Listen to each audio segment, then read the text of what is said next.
I wanted to take a couple minutes and just follow up with our families and players on the last 2 weeks of training and the one past weekend that we had with our doubleheaders for most age groups. I saw some things with our guys that I wanted to discuss and not send it in email format, because I think that sometimes that downplays the importance of some of these things, and sometimes there's a lost translation there. The most important thing I think with our guys is that they always continue to control their energy and effort. And this past weekend, I know we've got a lot of new players in our program, and some players that, you know, we might have not pushed as hard as we should have throughout the springtime. But the most important things for our program are that energy and effort, and I want to make sure that you all understand how important it is to run a hard 90. We talk about hard 90s with our older guys. For our younger guys that are 12 and under, it might be a hard 70, 13 and under, a hard 80. The little guys, it might be a hard 65. What that means is they got to sprint as hard as they can that 90-footer, that 70-foot baseline.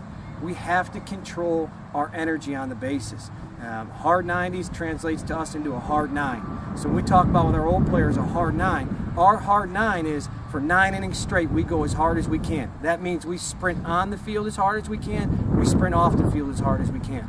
That's the passion and energy that we need to continue to play with. And as a program, we've got the 4 principles that we live by. That's passion, accountability, courage, and commitment. Those 4 principles are everything for us. That passion is critical, and that's how we have to play. Our job as instructors is to hold you accountable. If you fail to do your job or fail to understand your responsibilities, then we need to teach that to you, and that's what this is about. But I also need to make sure that I hold you accountable and force that. And that courage part is us just doing that. When you go back and play with some of your local rec ball teams, they might accept the fact that you'll walk on and off the field, and you'll be different if you sprint on and sprint off. Here, that doesn't work with us. It's 100% all the time. Hard 9, hard 90. The other thing I want to talk about for a minute is our body language. Baseball's a game of failure. We're going to fail as a hitter 7 out of 10 times at some point in our career and still be successful. But we've got to understand what and how we carry ourselves after that failure occurs. That tells a story about who you're going to become as a human being. And for us, it's critically important that you learn that regardless of whether you're high on top of the mountain living the dream right now, or whether you're feeling like you're in the lowest spot of your career, your demeanor and your body language has to be the same all the time. The next point I want to talk about is just a new point for some of us that are new to our program, but for our other guys, it's something that they got to be built into their lifestyle already, and that's SOS. For us, that means sign out situation. That's how we mentally prepare ourselves for every single pitch that's thrown as a batter and every pitch that's thrown as a pitcher or a defensive player. Sign out situation. Before every play, there will be a sign put in by the middle infield, the outfield, the catchers. Know the outs, know the situation. If I'm playing shortstop and this pitcher is going to throw the ball, what's this situation?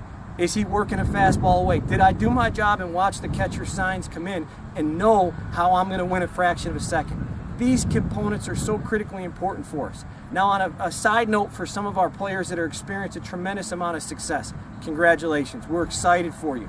I had a coach from a Big 12 school call me the other day about one of our older players, and he asked me flat out, he said, "Nine, is this the same guy that pimps those home runs down in Georgia and Florida?" And I said, "It is the same guy, but you know, he doesn't do that anymore." One of our players this weekend, and I was so proud of him, hit 2 home runs right in a row on a smaller field here, and I was excited. We've got to make sure that that same hard 90 that we run is run on home runs too. Make sure we run around the base, make sure we know that we give that presentation like we've done this 100 times before. And I'm excited for these guys to experience that success. We just want to make sure that we're always running things as hard as we can. And I look forward to being a part of all of our players' development from where we've been to where we're going. It's very exciting, and we look forward to a great year. So see you next week, and looking forward to another good one.